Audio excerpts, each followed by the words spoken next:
प्रधानमंत्री नरेंद्र मोदी ने कोविड-19 महामारी और वैक्सीन वितरण पर विचार के लिए सर्वदलीय बैठक की अध्यक्षता की। कहा, सस्ती वैक्सीन को लेकर पूरी दुनिया की नजर है भारत पर।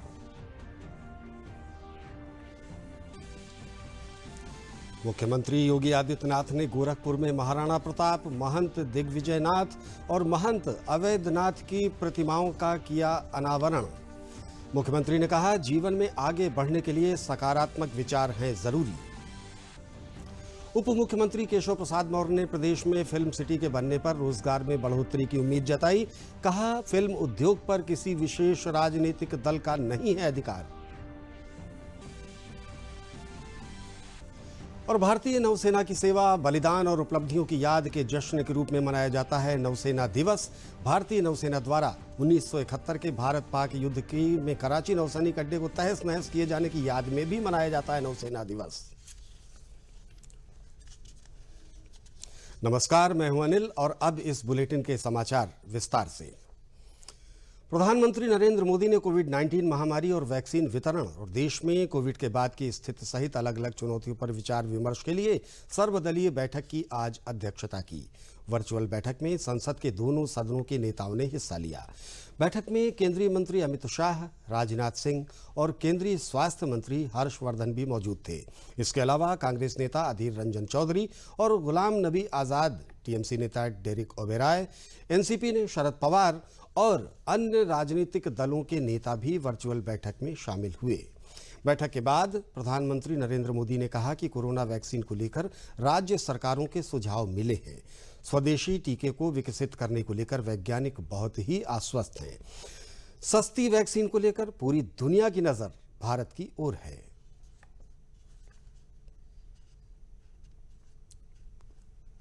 अपनी सफलता को लेकर बहुत ही आश्वस्त हैं। उनका कॉन्फिडेंस लेवल बहुत ही मजबूत है जी। अभी अन्य देशों की कई वैक्सीनों के नाम बाजार में हम सब सुन रहे हैं, लेकिन फिर भी दुनिया की नजर कम कीमत वाली सबसे सुरक्षित वैक्सीन पर है और इस वजह से स्वाभाविक है पूरी दुनिया की नजर भारत पर भी है।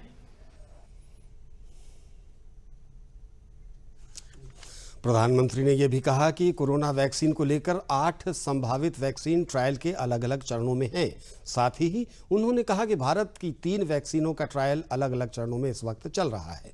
कुछ ही हफ्तों में वैक्सीन तैयार भी हो जाएगी। 8 ऐसी संभावित वैक्सीन है जो ट्रायल के अलग अलग चरण में और जिनकी मैन्युफैक्चरिंग भारत में ही होनी है।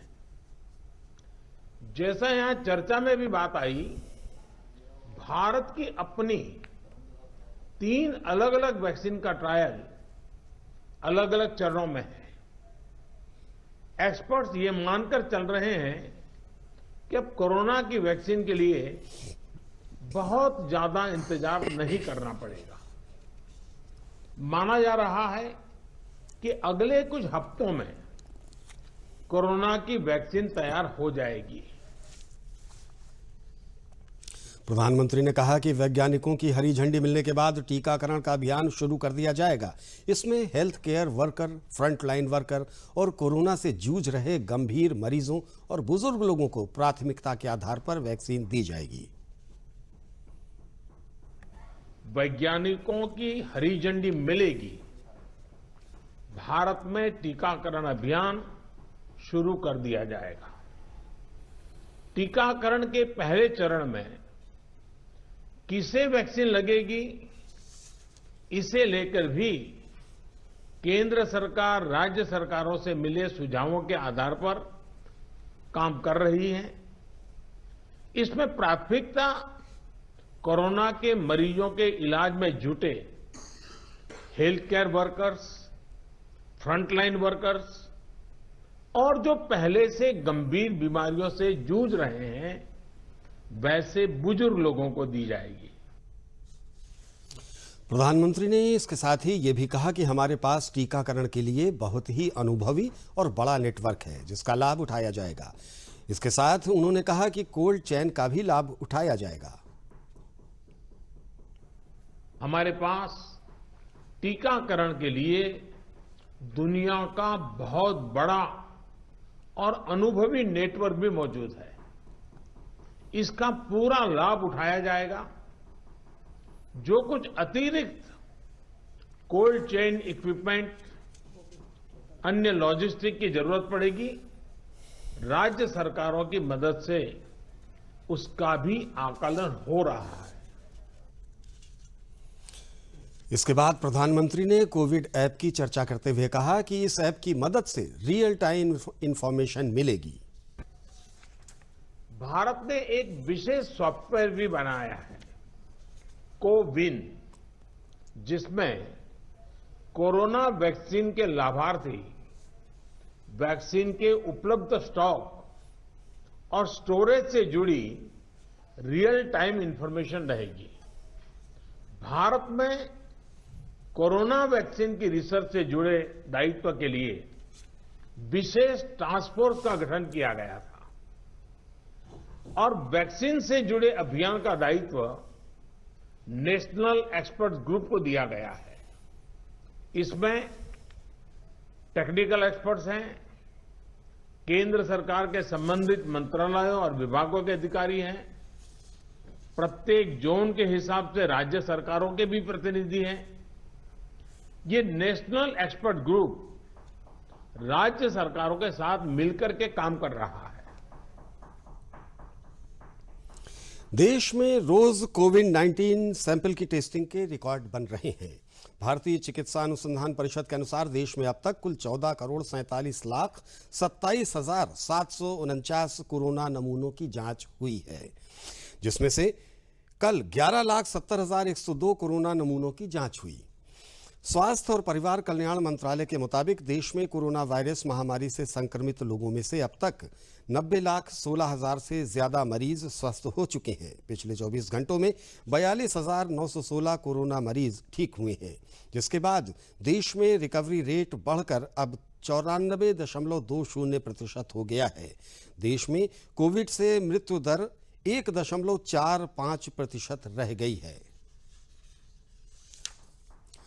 मुख्यमंत्री योगी आदित्यनाथ ने गोरखपुर में महाराणा प्रताप, महंत दिग्विजयनाथ और महाराज महंत अवैधनाथ की प्रतिमाओं का अनावरण किया। गोरखपुर में आज से लेकर 10 दिसंबर तक महाराणा प्रताप शिक्षा परिषद संस्थापक समारोह का आयोजन किया जा रहा है, जिसमें प्रमुख रक्षा अध्यक्ष जनरल विपिन रावत भी मौजूद रहेंगे। मुख्यमंत्री योगी आदित्यनाथ ने इस मौके पर कहा कि जिंदगी में आगे बढ़ने के लिए सकारात्मकता बेहद जरूरी है।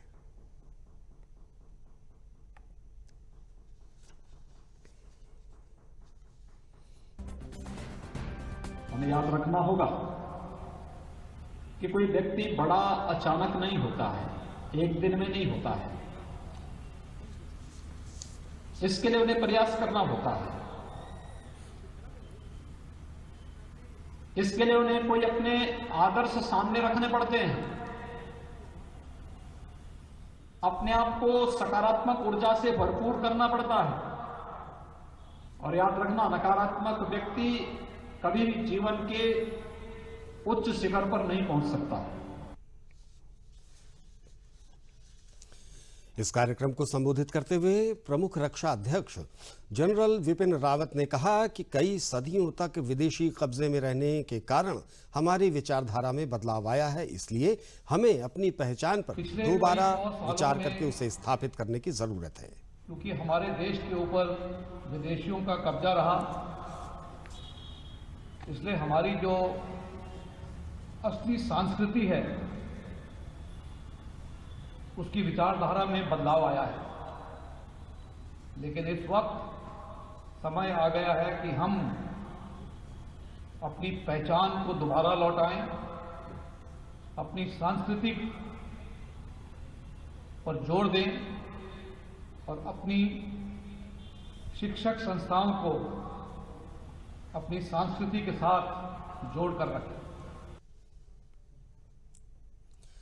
मुख्यमंत्री योगी आदित्यनाथ ने गुरुवार को अपने सरकारी आवास पर आयोजित एक कार्यक्रम में उत्तर प्रदेश की लघु, छोटी और मध्यम औद्योगिक इकाइयों के संचालकों को ऋण प्रदान किया। मुख्यमंत्री ने कहा कि केंद्र सरकार ने एमएसएमई को बढ़ावा देने के लिए 3 लाख करोड़ रुपए का पैकेज दिया। हमारा प्रयास है इसका लाभ लेकर हम उद्यमियों की समस्या को दूर करें। अपने इस अभियान में हम सफल भी हो रहे हैं। इस योजना का लाभ सभी तबकों को मिल रहा है।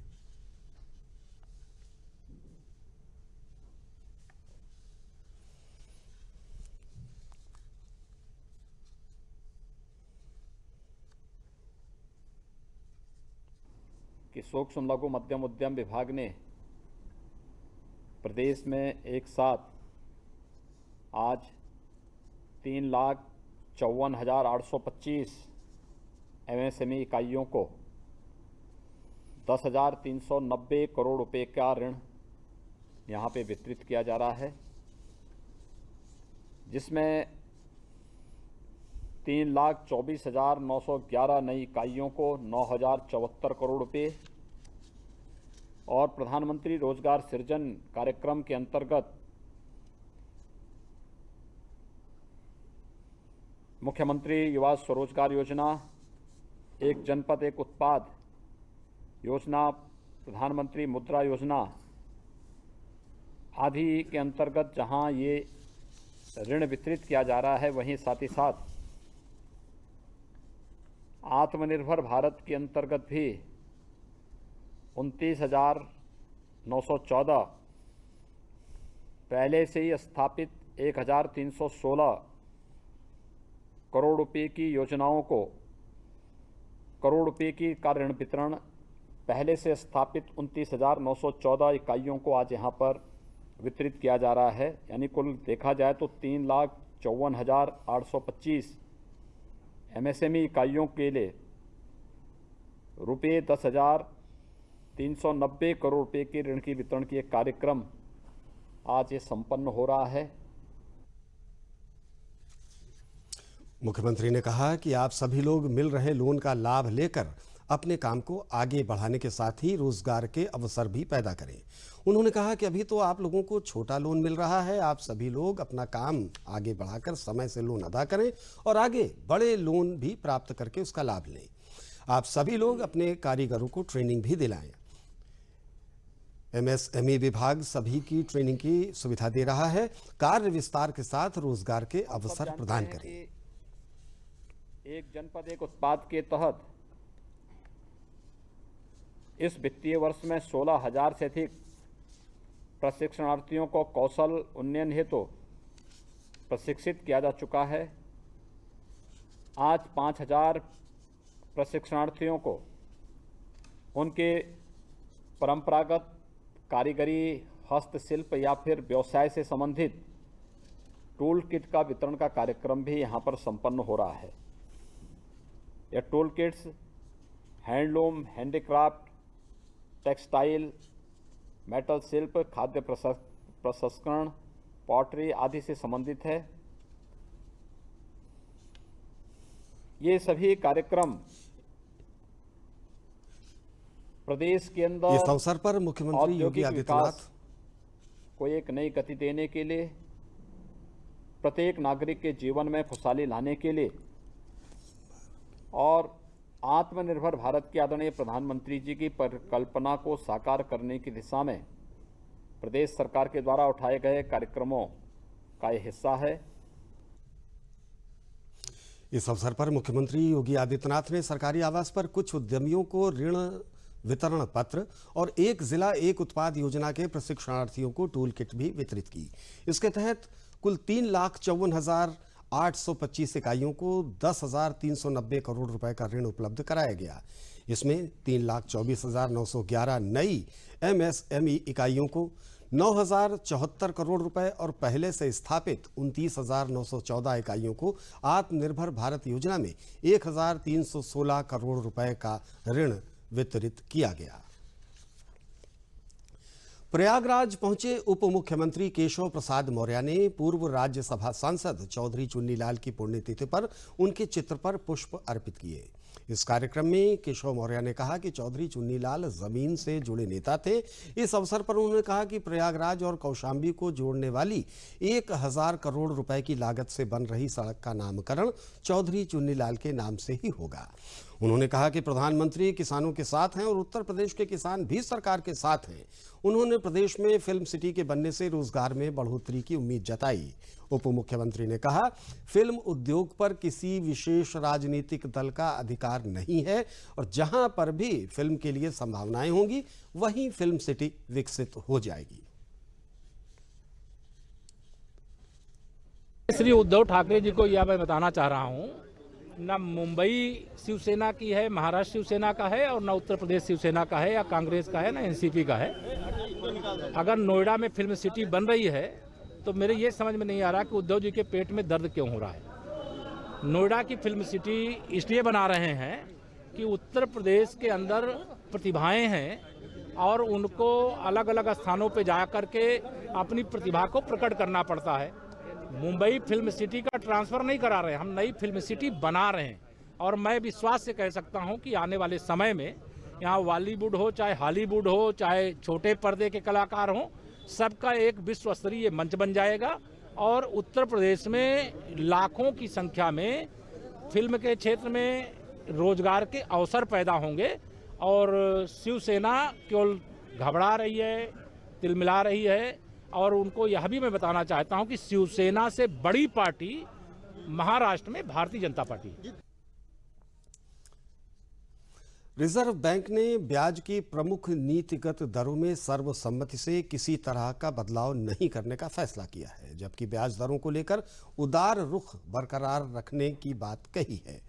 रिजर्व बैंक के गवर्नर शक्तिकांत दास ने प्रेस वार्ता को संबोधित करते हुए कहा कि मौद्रिक नीति समिति ने एक मत से नीतिगत रेपो रेट को बिना किसी फेरबदल के 4% रखने के पक्ष में मतदान किया। रिवर्स रेपो रेट भी बिना किसी बदलाव के 3.35% पर रखने का फैसला किया गया।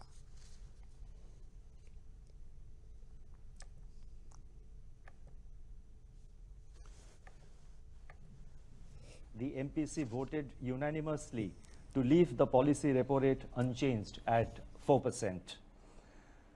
It also decided to continue with the accommodative stance of monetary policy as long as necessary, at least through the current financial year and into the next year, to revive growth on a durable basis and mitigate the impact of COVID-19, while ensuring that inflation remains within the target going forward.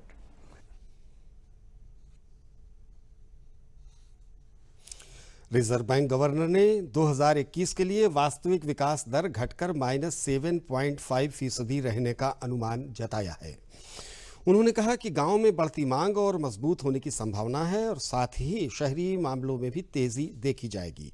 उन्होंने कहा कि चालू वित्त वर्ष की तीसरी तिमाही में विकास दर सकारात्मक होकर 0.1% होने की संभावना है। I repeat, the real GDP growth for 2021 is projected at -7.5, and the breakup would be as follows. The first two quarters are already known, and for Q3 we are projecting plus 0.1%, and for Q4 we are projecting plus 0.7% in as I said in the Q4. So in other words, the H2 is expected to show positive growth. And the projection for the H1 of next year, that is 2021, is projected at 21.9% to 6.5%. समाचारों का सिलसिला भी जारी रहेगा, लेकिन एक छोटे से विराम के बाद। ध्यान रखते हैं हर घड़ी मेरा, और माँ जी प्यार से हाथ बटाती हैं। अगर हर कोई रखता है मेरा इतना ख्याल, तो मैं क्यों ना रखूं अपना ध्यान। इसीलिए 9 तारीख को सरकारी अस्पताल जाती हूँ, जहाँ अब सरकारी के संग प्राइवेट डॉक्टर भी आते हैं। प्रधानमंत्री सुरक्षित मातृत्व अभियान के तहत हर महीने की 9 तारीख को सभी सरकारी अस्पतालों में गर्भवती महिलाओं की विशेष सेहत जांच मुफ्त की जाती है, ताकि अगर खतरे के लक्षण हो तो उनका सही समय पर इलाज कर सके। अपने डॉक्टर या एएनएम की मदद से नवजात शिशु को जन्म के तुरंत बाद अपने स्तन पर रखें। उसे नहलाएं नहीं और साफ सूखे कपड़े से पोंछें। उसकी नाल को साफ और सूखा रखें। टोपी पहनाकर कपड़े में लपेटकर अपने पास रखें। उसे स्तनपान कराएं रात और दिन हर 4-6 घंटे में। अगर बच्चे को सांस लेने या स्तनपान करने में तकलीफ हो रही हो तो तुरंत डॉक्टर से मिलें। अधिक जानकारी के लिए इस नंबर पर फोन। इतनी प्यारी, आय हाय, जाने क्या खाए। 6 महीने में होगा माँ का दूध ही। ना रे ना, जरूर खाए कुछ और भी। दीदी चावल का मार, फिर दाल का पानी। ध्यान से देख, है कुछ और कहानी। मुन्नी ऐसी बढ़ती जाए, बताओ ना क्या क्या खाए। यही सब, पर 6 महीने की हुई अभी तो। अरे तभी तो। घर में जो भी हो सब पकाओ, गाढ़ा बनाओ और खिलाओ। 6 महीने जब पूरे हो जाएं, पेट पूजा की घड़ी आए। विराम के बाद आपका एक बार फिर स्वागत है। आप देख रहे हैं दूरदर्शन समाचार। बढ़ते हैं अगली खबर की तरफ। आज नौसेना दिवस है। इस दिन भारतीय नौसेना की सेवा, बलिदान और उपलब्धियों को याद किया जाता है। नौसेना दिवस 1971 के भारत पाकिस्तान के युद्ध में भारतीय नौसेना की जीत के जश्न के रूप में भी मनाया जाता है। 3 दिसंबर को भारत के एस बेस और सीमा क्षेत्र पर पाकिस्तानी सेना द्वारा हमला किया गया था। इस हमले से 1971 का युद्ध शुरू हुआ था। भारतीय नौसेना ने ऑपरेशन त्रिशूल के तहत पाकिस्तान के कराची नौसैनिक अड्डे को तहस नहस कर दिया था। इस ऑपरेशन की सफलता को ध्यान में रखते हुए भारत हर साल 4 दिसंबर को नौसेना दिवस मनाता है। इस मौके पर राष्ट्रपति रामनाथ कोविंद ने नौसैनिकों और उनके परिजनों को बधाई दी है। रक्षा मंत्री राजनाथ सिंह ने भी नौसेना दिवस पर अपनी शुभकामनाएं दी हैं। उधर प्रधानमंत्री नरेंद्र मोदी ने नौसेना दिवस की शुभकामनाएं दी हैं। अपने ट्वीट संदेश में उन्होंने कहा है कि हमारे सभी बहादुर नौसेना कर्मियों और उनके परिवारों को नौसेना दिवस की शुभकामनाएं। भारतीय नौसेना निडर होकर हमारे तटों की रक्षा करती है और ज़रूरत के समय मानवीय सहायता भी प्रदान करती है। हम सदियों पुरानी भारत की समृद्ध समुद्री परंपरा को भी याद करते हैं।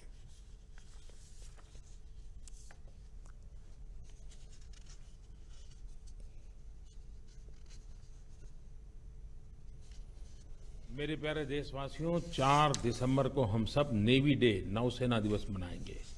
भारतीय नौसेना हमारे समुद्र तटों की रक्षा और सुरक्षा प्रदान करती है। मैं नौसेना से जुड़े सभी लोगों का अभिनंदन करता हूं। आप सभी जानते ही होंगे कि हमारी सभ्यता का विकास नदियों के किनारे हुआ है। चाहे वह सिंधु हो, गंगा हो, यमुना हो, सरस्वती हो। हमारी नदियां और समुद्र आर्थिक और सामरिक, स्ट्रैटेजिक दोनों पर्पज के लिए महत्वपूर्ण है। वे पूरे विश्व के लिए हमारा गेटवे है।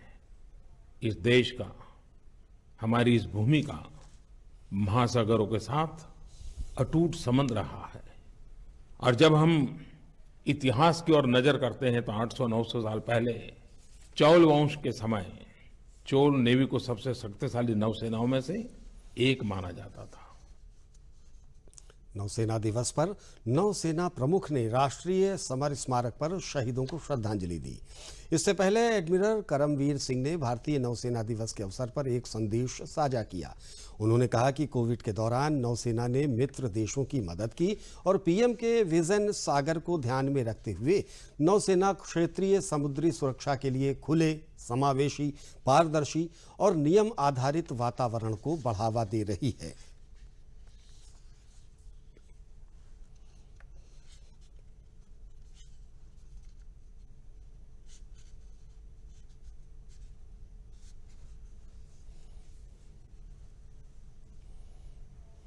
The Indian Navy plays a central role in safeguarding and promoting India's security and national interests in the maritime domain.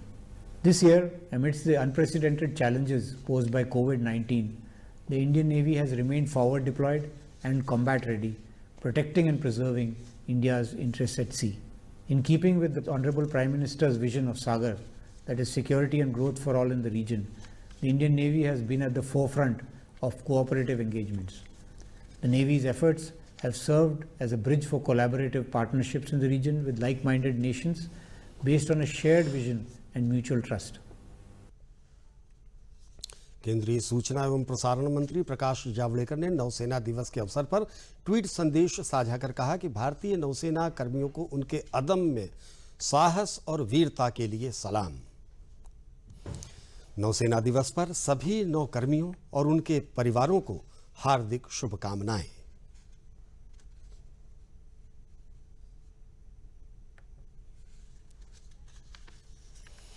नौसेना दिवस की खबरों के बाद आइए अब आते हैं वापस उत्तर प्रदेश की अपनी खबरों पर। मेरठ सहारनपुर शिक्षक खंड के चुनाव में इस बार भाजपा ने शिक्षक नेता ओम प्रकाश शर्मा का 48 सालों का रिकॉर्ड तोड़ दिया। इस सीट पर प्रथम वरीयता के मतगणना में भाजपा प्रत्याशी श्रीचंद शर्मा ने माध्यमिक शिक्षक संघ शर्मा गुट के ओम प्रकाश को करारी हार दिखा दी। ये पहला मौका होगा जब शिक्षक कोटे से भाजपा के एमएलसी उच्च सदन तक पहुंचेंगे। मेरठ सहारनपुर शिक्षक सीट पर 48 साल का रिकॉर्ड तोड़ते हुए भाजपा प्रत्याशी श्रीचंद शर्मा चुनाव में जीत दर्ज कर चुके हैं। भाजपा के श्रीचंद शर्मा को प्रथम वरीयता में 4184 वोटों की निर्णायक बढ़त मिली। जीत हासिल करने के बाद शिक्षक नेता श्रीचंद शर्मा ने कहा कि यह जीत प्रधानमंत्री और मुख्यमंत्री के साथ ही कार्यकर्ताओं और पार्टी नेताओं को भी समर्पित है। उन्हीं को इसका श्रेय जाता है। वो सारे भ्रम टूटे हैं जो लोगों ने बना रखे थे।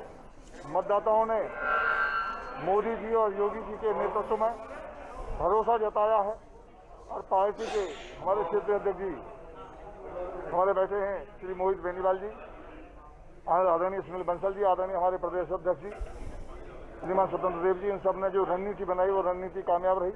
सभी कार्यकर्ता मन लगाकर लगे और मतदाताओं के भरोसे के कारण पार्टी प्रचंड बहुमत से सीट को जीत रही है। आगरा फिरोजाबाद मार्ग स्थित मंडी समिति में चल रही मतगणना में आगरा शिक्षक एमएलसी सीट पर निर्दलीय प्रत्याशी डॉक्टर आकाश अग्रवाल ने भाजपा के डॉक्टर दिनेश वशिष्ठ को हराकर जीत दर्ज की है। विजयी निर्दलीय प्रत्याशी डॉक्टर आकाश अग्रवाल को 6690 वोट मिले हैं, जबकि दूसरे स्थान पर रहे भाजपा प्रत्याशी डॉक्टर दिनेश वशिष्ठ को 4314 वोट मिले।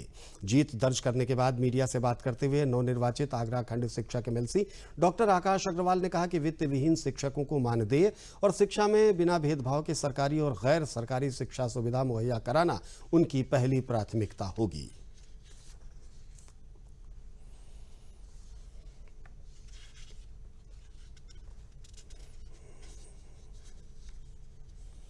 देखिए, इसके लिए मेरे पूरे 12 जिलों के जो वित्तीय शिक्षक हैं उन्होंने पूरा एकजुट होकर मुझे मतदान किया।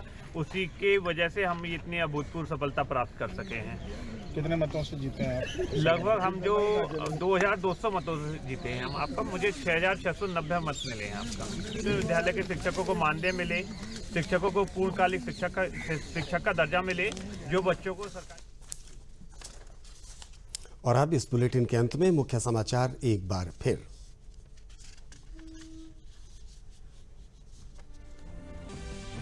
प्रधानमंत्री नरेंद्र मोदी ने कोविड-19 महामारी और वैक्सीन वितरण पर विचार के लिए सर्वदलीय बैठक की अध्यक्षता की। कहा, सस्ती वैक्सीन को लेकर पूरी दुनिया की नजर है भारत पर। मुख्यमंत्री योगी आदित्यनाथ ने गोरखपुर में महाराणा प्रताप, महंत दिग्विजयनाथ और महंत अवैधनाथ की प्रतिमाओं का अनावरण किया। मुख्यमंत्री ने कहा, जीवन में आगे बढ़ने के लिए सकारात्मक विचार हैं जरूरी। उप मुख्यमंत्री केशव प्रसाद मौर्य ने प्रदेश में फिल्म सिटी के बनने पर रोजगार में बढ़ोतरी की उम्मीद जताई। कहा, फिल्म उद्योग पर किसी विशेष राजनीतिक दल का नहीं है अधिकार। और भारतीय नौसेना की सेवा, बलिदान और उपलब्धियों की याद के जश्न के रूप में मनाया जा रहा है नौसेना दिवस। भारतीय नौसेना द्वारा 1971 के भारत पाक युद्ध में कराची नौसैनिक अड्डे को तहस नहस किए जाने की याद में मनाया जाता है नौसेना दिवस। इसी के साथ हमारा ये समाचार बुलेटिन अब यहीं पर समाप्त हुआ। मुझे दीजिए अनुमति। नमस्कार।